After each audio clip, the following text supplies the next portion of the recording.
So before I continue, I didn't say that you guys couldn't do British accents.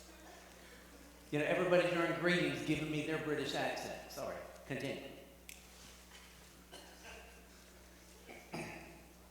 I can do penny for the baby, sir. That's it.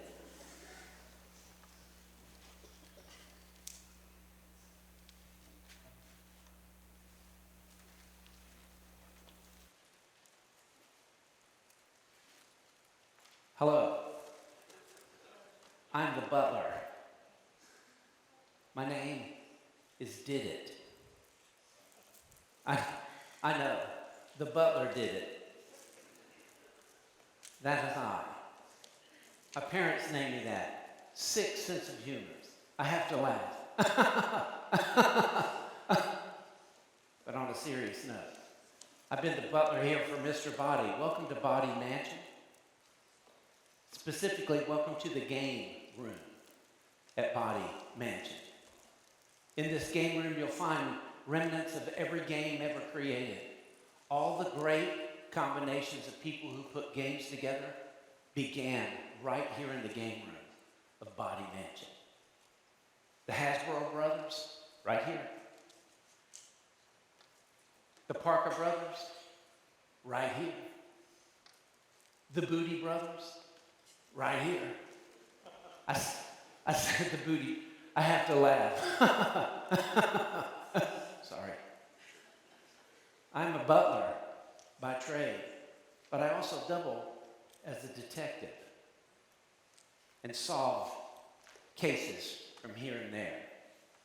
And I've been called in today to the game room because there's been an attempted murder. Someone has attempted to murder the truth. And it is an ongoing attempt. And so I am looking for a case file. It's usually on the floor. What I decided I would do, since the murder has not yet been committed, is I would bring in some master criminals and characters from the past who got their start here in this game room so that they could help me in my search for who's attempting to destroy the truth. Here it is. There will be cards in this game file. If you've ever played the game of Clue, you know kind of what's in here. Suspects, weapons, insight rooms. I've decided for this morning that I would bring some renowned characters to the stage for you to meet and tell you who they are. Their info is here in our clue folder. First, I'd like to introduce, he's not number one in the game, but he's the first male that rolls in the game of Clue. Colonel Mustard will be joining us. Colonel?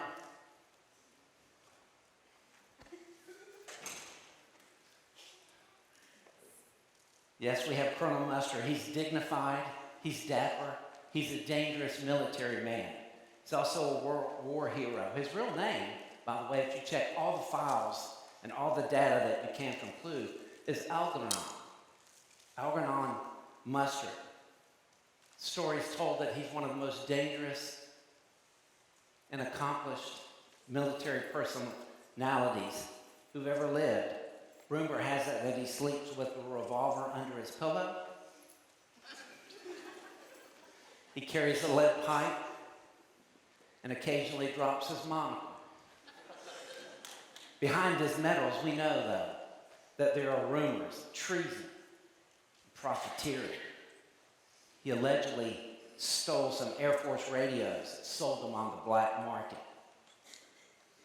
It's even said that he once murdered a driver that he recognized from World War II. Colonel Mustard, thank you for being with us today. Second, we have with us Mr. Green. Mr. Green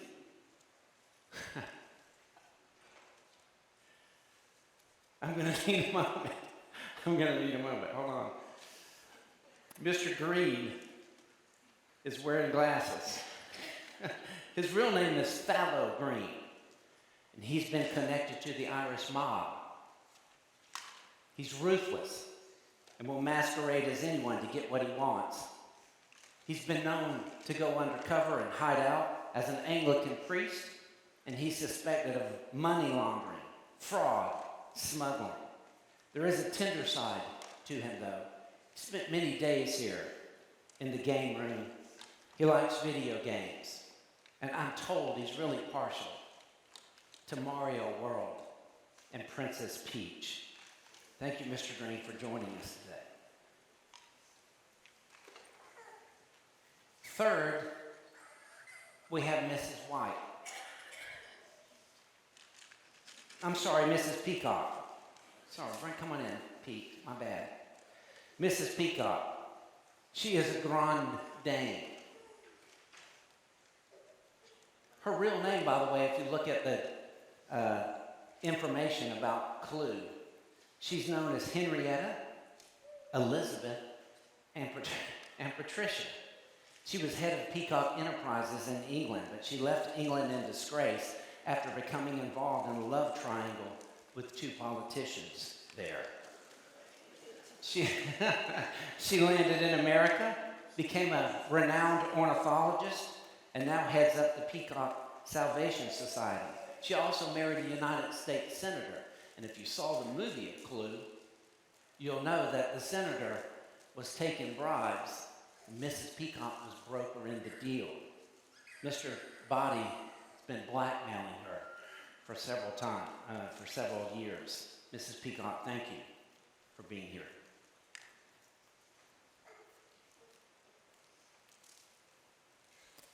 Following Mrs. Peacock is Miss Scarlet.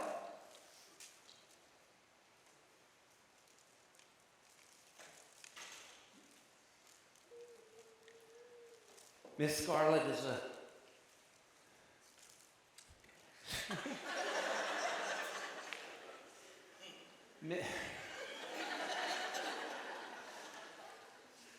Miss Scarlet, I don't know nothing about birthing no babies, but I know hot when I see it.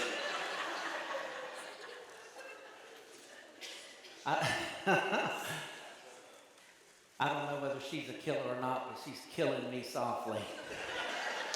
Did I just say that? I have to laugh. Miss Scarlet. Most people do not know that Miss Scarlet is probably one of the most complex people in the game and in the world of Clue. She's a super spy and is known in some documents as the Mercenary of Macau. Her real name, if anyone knows her real name, supposedly is Vivienne. She's a super spy, partial assassin, and has masqueraded as a lounge singer in Las Vegas and a madame running an underground brothel in Washington, D.C., which caters to congressmen and their world. Miss Scarlet, 4 characters down. And now our 5th character, Mrs. White. I tried to call her earlier.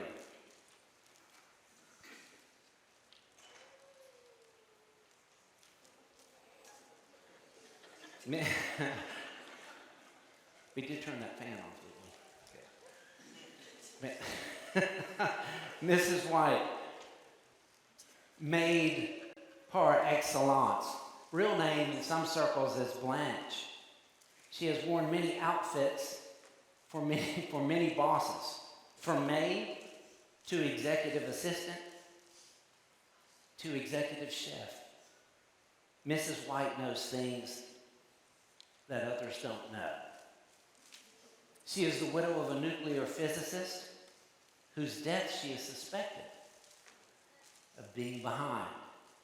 She has a particular admiration for intellectuals, scientists, professors. Thank you, Mrs. White.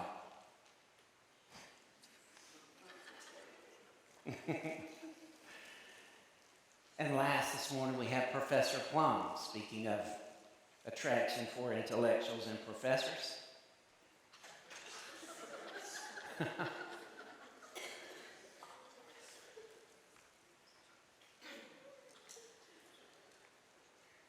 Good morning, Professor Plum. Real name is Edgar Plum.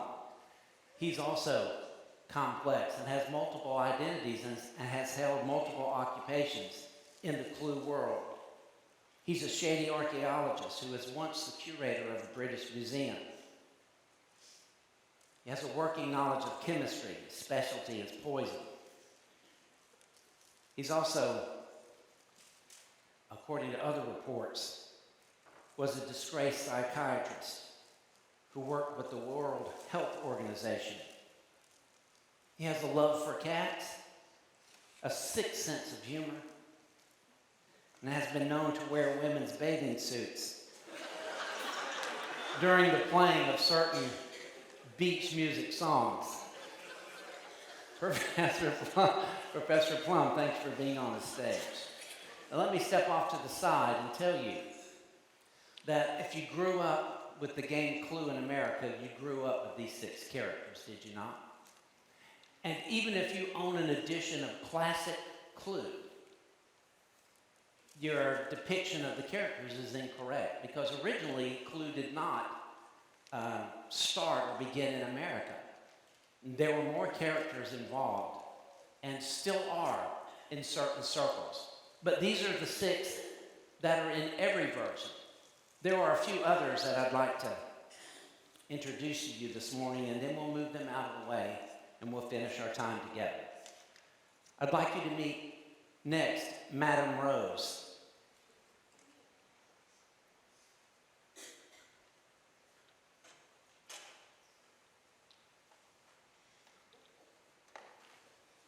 Madame Rose is joining us.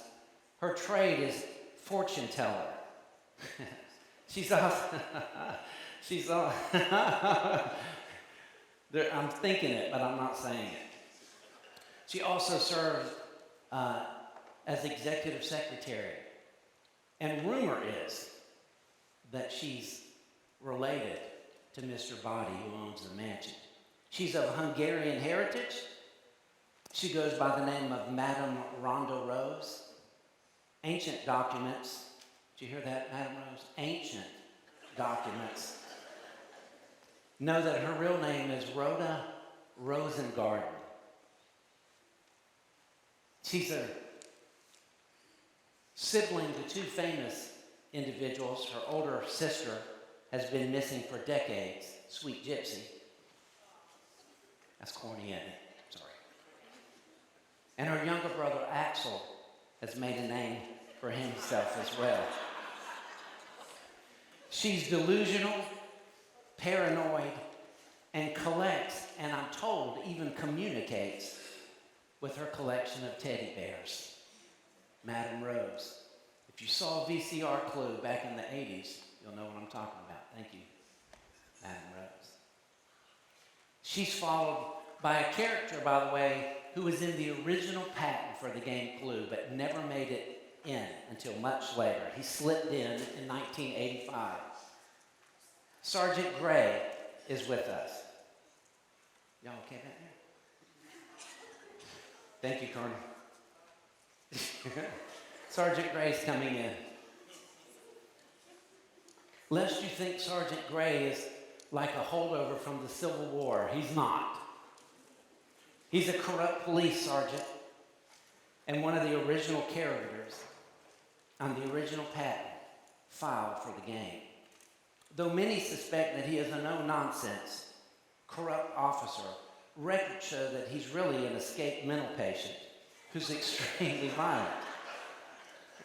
In fact, on one episode, he found one of Madame Rose's teddy bears, took out a knife, sliced open its stomach, and ate. I wasn't planning on saying that. It just came out. Sorry.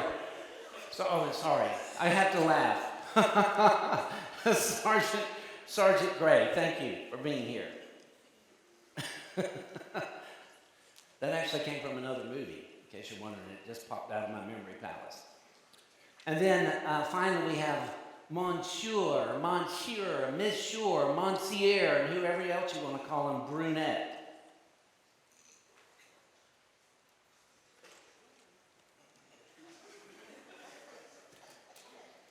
I told him earlier this morning,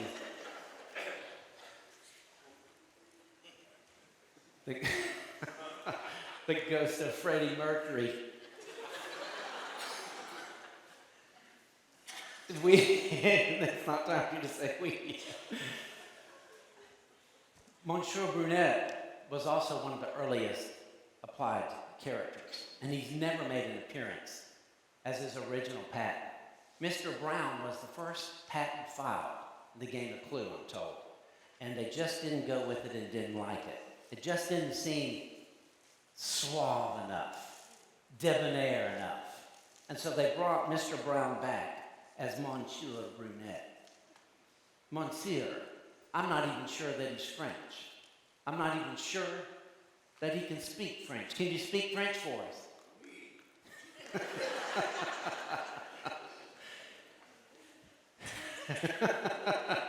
He is posed as a lawyer, an entrepreneur, an art dealer. In fact, he made a fortune selling the arms off of the Venus statue. I didn't have one in there either. Sorry. He made a fortune selling the arms off of the stolen arms off of the famous Venus statue. Mr. Brown doesn't speak French. He's a con artist and ruthless, dishonest. He has many talents, many passports, many accents. What you say about that? I'm told he has an identical brother, a twin, who looks exactly like him. And part of the reasons he's able to pull off his cons is that you can't tell the two brothers apart. So it enables him to be in two different places at the same time. In fact, his twin brother's usually lurking around. Aha! We expose it. There's your twin brother, Monsieur Brunette. What do you say about that? All right, thank you for joining us. Ladies and gentlemen, these are the 9 original patents for the game of Clue. And though you know some of them better than others, you basically know them all, and I know them all. There are no strangers amongst us. And so,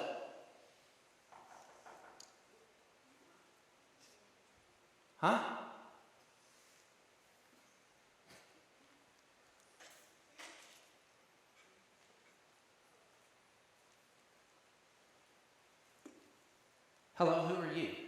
Hi, I'm Miss Peach, and I'm a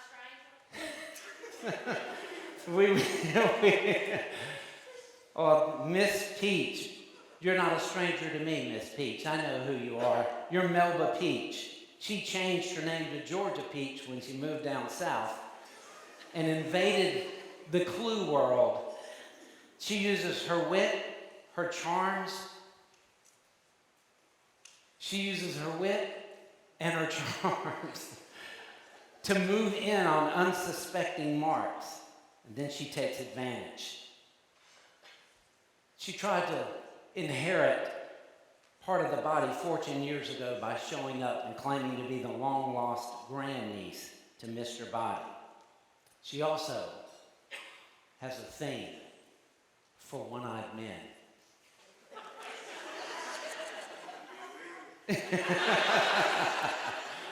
And so, I have a point with these characters, and I'm going to let them be dismissed in just a couple of moments.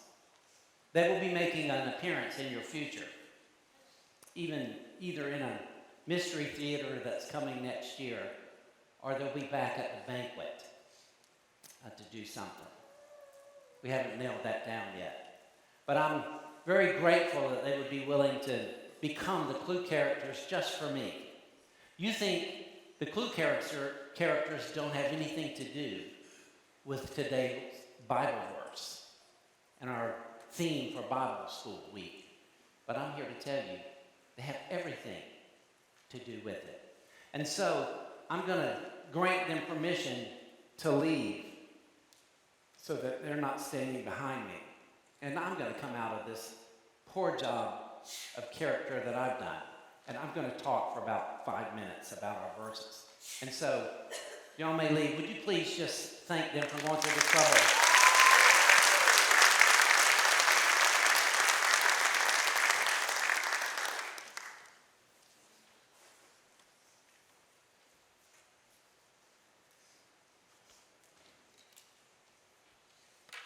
I'll give them a second. There's another sheet that's found in my confidential files.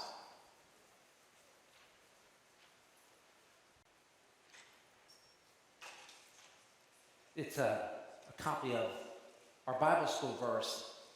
I'm going to share it with you, and then I'm going to read you the verse that follows it. Our Bible school verse for the week is about truth and direction, actually. And it's Psalm 25:4. It's followed, of course, by Psalm 25:5. I'll read them together. Show me the right path, O Lord. Point out the road for me to follow. Lead me by your truth and teach me, for you are the God who saves me. All day long, I put my hope in you. That's the New Living Translation. I'm going to read it one more time. I'm going to change verse 5, the phrase that's actually a little more literally true that comes from the New American Standard and King James as well. Show me the right path, O Lord. Point out the road for me to follow. Lead me by your truth and teach me, for you are the God who saves me. All day long, I put my hope in you.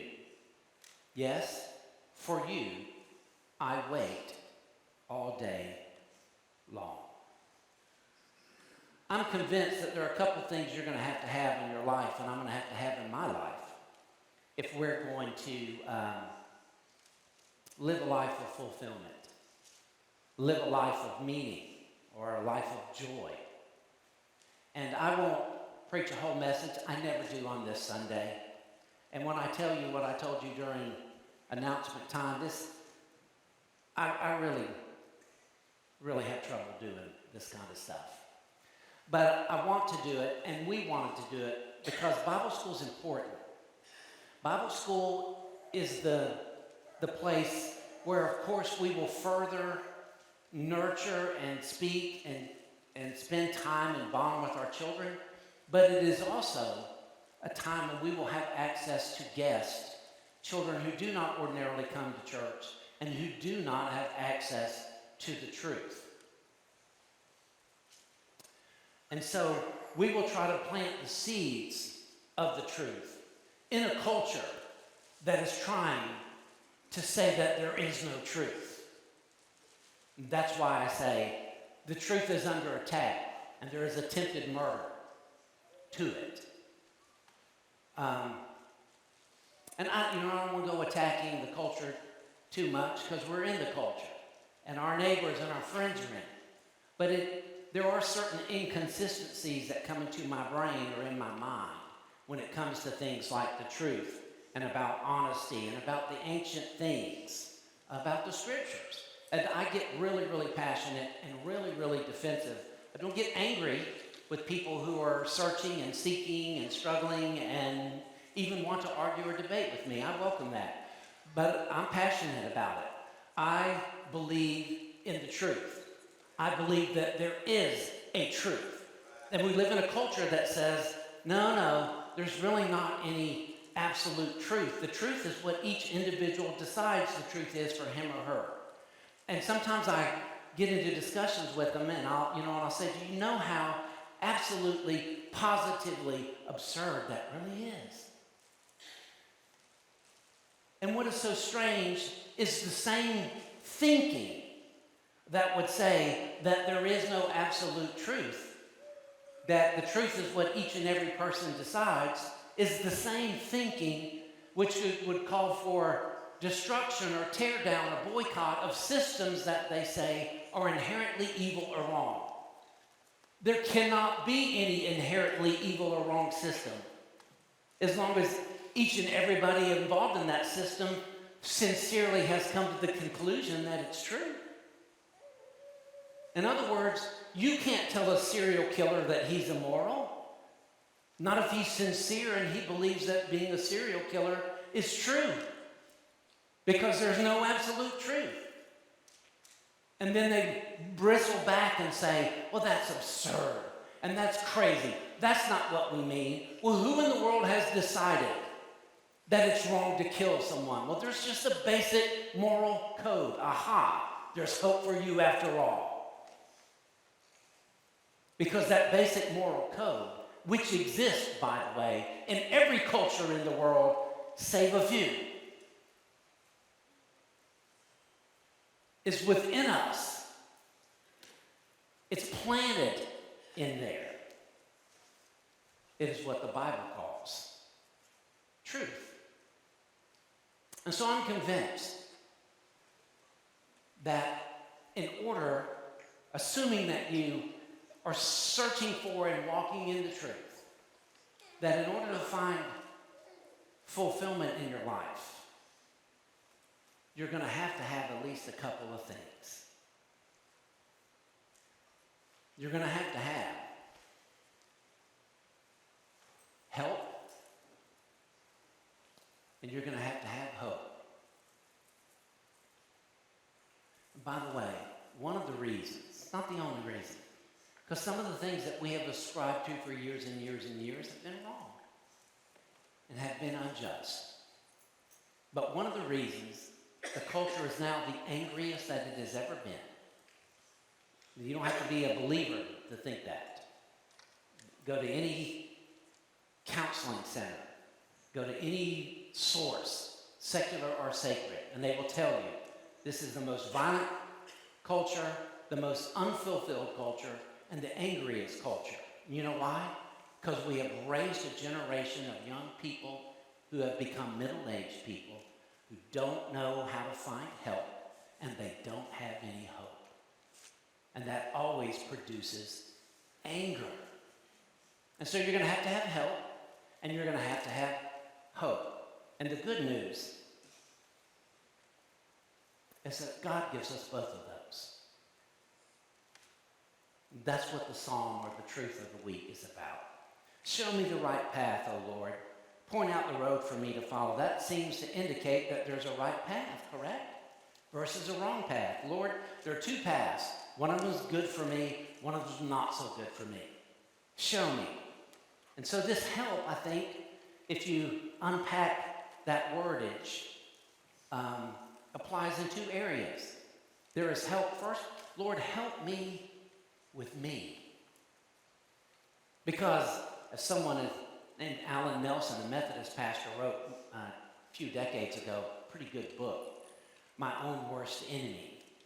We are our own worst enemy. I am. I'm my own worst enemy. Help me with me. The reason I brought the Clue characters out today was not just so that they could dress up and you could see them, or even that I could tell you, that Colonel Mustard's going to make a return in the banquet or whatever.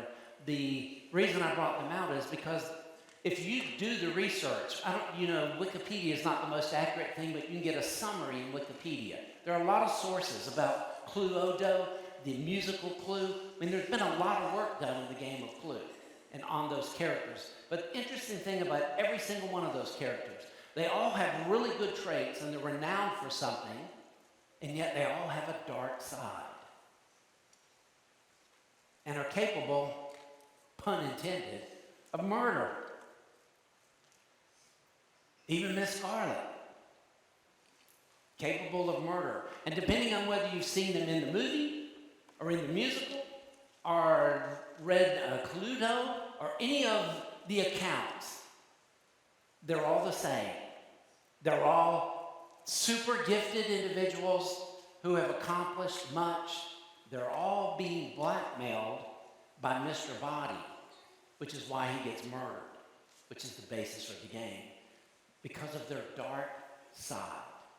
Now here's the thing. It's completely exaggerated. I don't know that Professor Plum has a thing for cats. I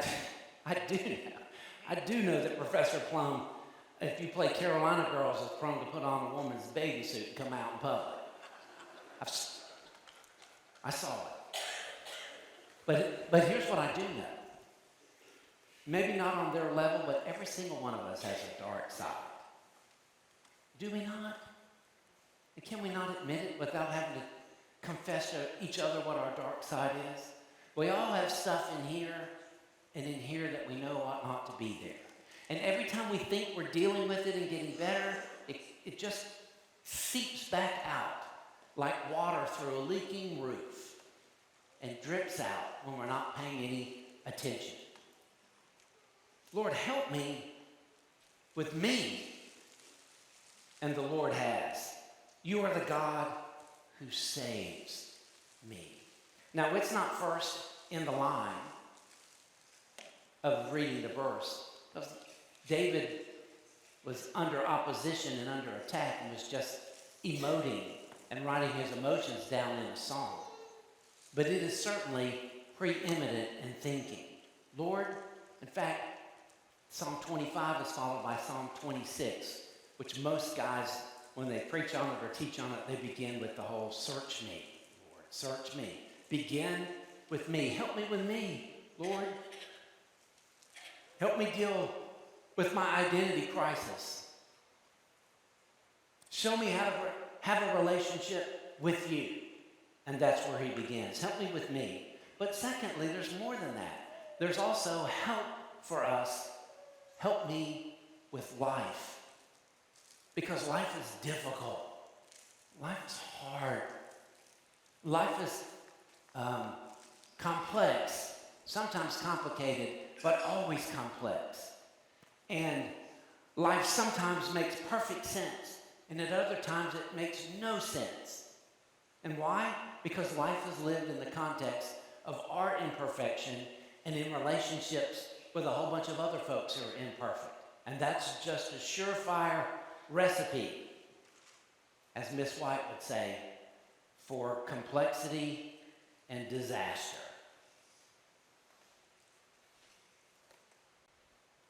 Help me with that. Lead me by your truth. Teach me. Point out the road for me. Now look, if I may get, we're going to move on to hope. And we're almost done.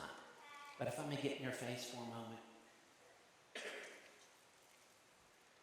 How many of you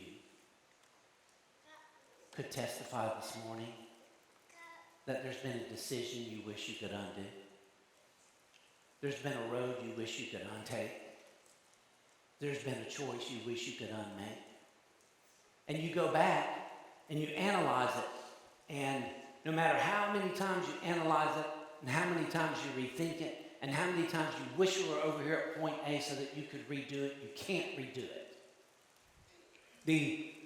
The only hope for the future is to get help on the front end, to get guidance.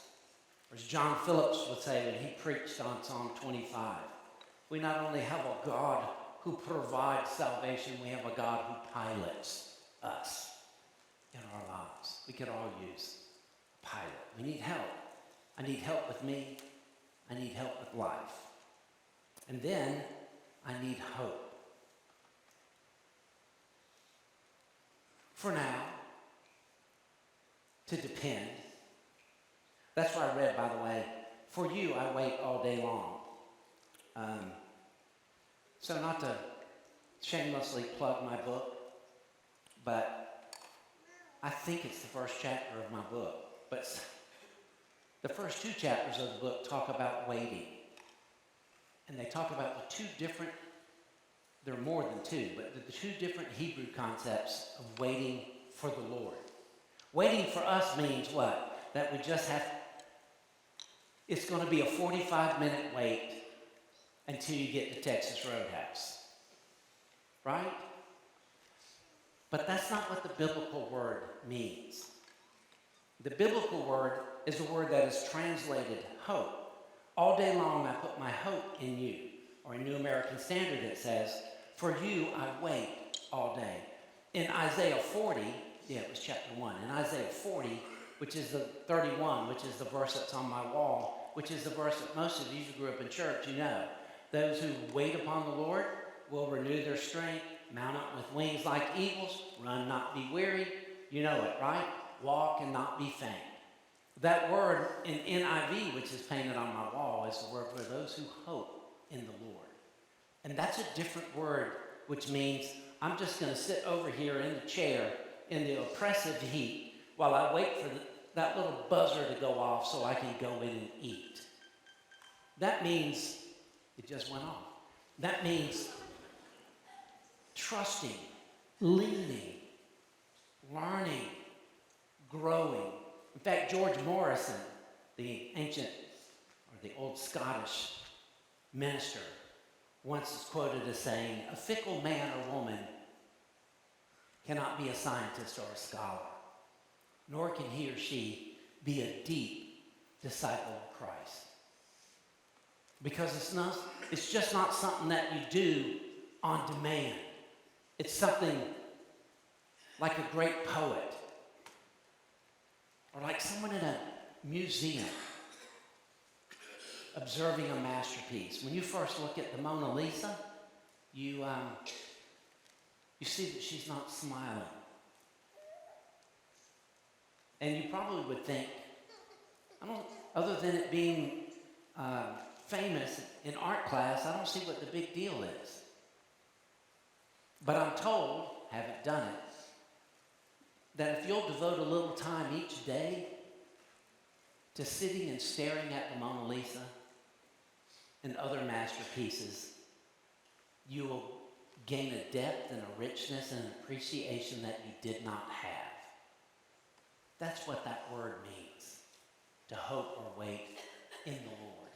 It is also a word for relationship. The New Testament equivalent of it is in Peter's language when he says, husbands, dwell with your wives with understanding.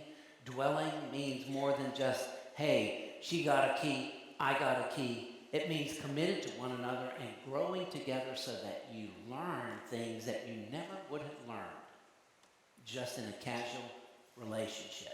And that's where Morrison was going with this. You can't have a casual following of the Lord and have any real depth. You can't be fickle in it. It has to be your pursuit. He has to be your hope. And then, of course,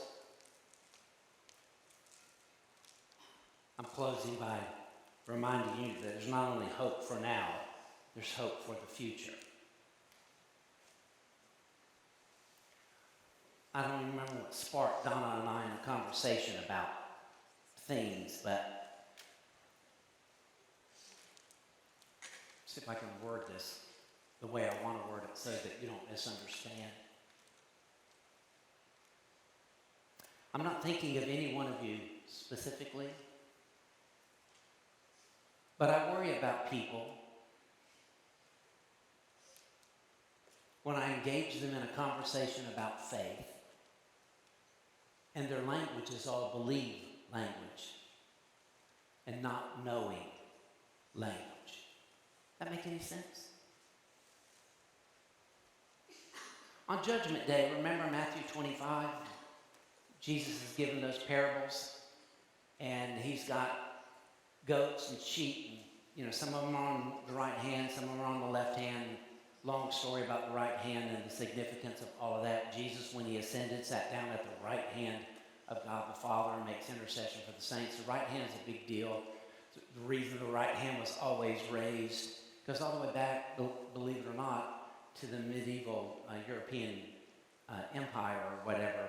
English empire raising the right hand in a courtroom. There's a story behind that I'll not give you today. I might give it to you in the future. Many of you know it, I'm sure. But His people are placed on the right hand. Those people who are not his people are placed on the left hand. And Jesus utters those famous words, right? Depart from me. Now here's the thing. 2 quick thoughts. We're almost done.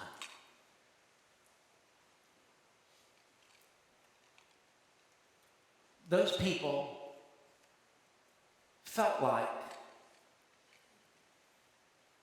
that they should be on the right hand. Those folks did everything that the people on the right hand did. They visited folks. They cast out demons. Second thought is Jesus never said to them, depart from me because you didn't believe in me. Jesus said, depart from me. I never, what class? Knew you.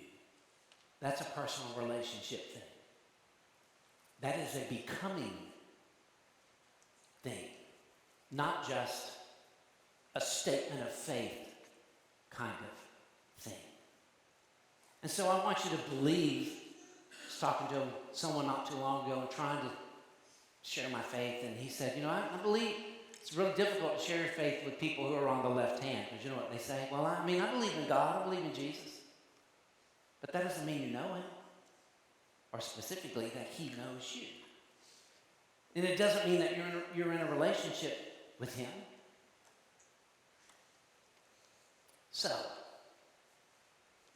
I like using language of relationship and becoming. I'm becoming who he wants me to be because he's leading me and he's teaching me and he's pointing out things to me. He's showing me his truth. And I am hoping, waiting, becoming who I'm supposed to become in him. We all know Wimbledon finished up today. Who was a tennis pro a couple years ago? Sam Wawrinka, I think, who had to, he hurt his foot. He missed several tournaments in 2021. He missed, including the U.S. Open. And they interviewed him, and he was smiling and laughing, and they asked him something about his injury, and he said, I'm not where I want to be, but I'm still smiling. That kind of sums up my life of faith. I am not where I want to be, but I'm still smiling. How about you? I'm smiling in him. I'm waiting in him. I'm hoping in him. Are you? How about pray with me just for a moment? I know a little bit different presentation. I know Jason prepared you for that. And those of you who come every year on Bible School Sunday, you know it's never just a typical sermon. Next time you hear me, I'll be opening my leather-bound Bible and doing it the way that I usually do it. Today, however, through the rambling of a butler named Did, and through laughter, and through one verse in particular, but a couple verses in the song, let me ask you a question, because I really do care. Who are you becoming?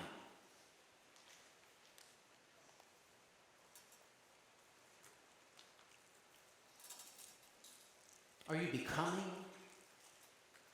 Are you on the path? Are you hoping and waiting?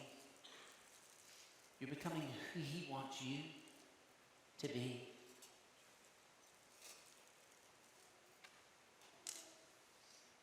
Walking in his truth. I'm sad to say we live in a culture that really isn't on, necessarily they're not on a truth quest. They're more on a happiness quest or a pleasure quest.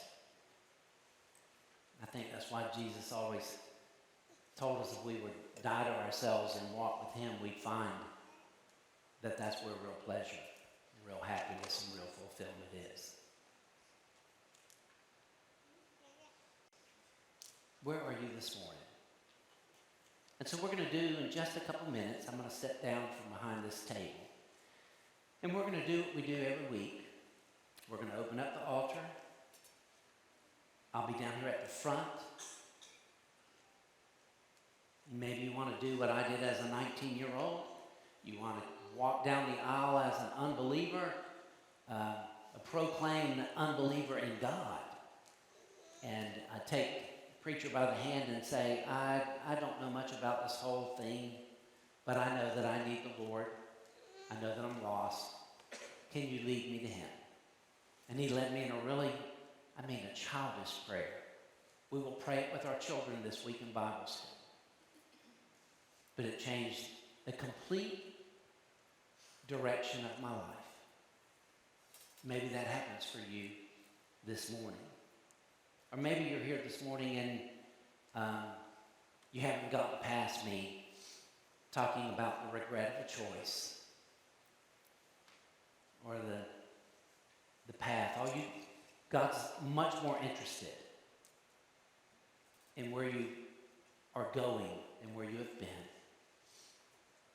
But where you have been matters to him.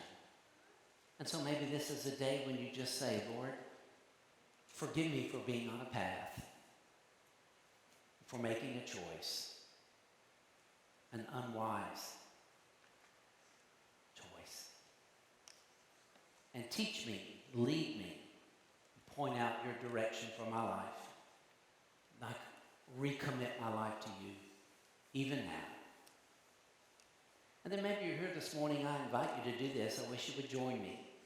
I don't get anything extra for people coming forward, but I think maybe you realize the importance of what's getting ready to happen tonight and just how potent the next several days as a church family they are.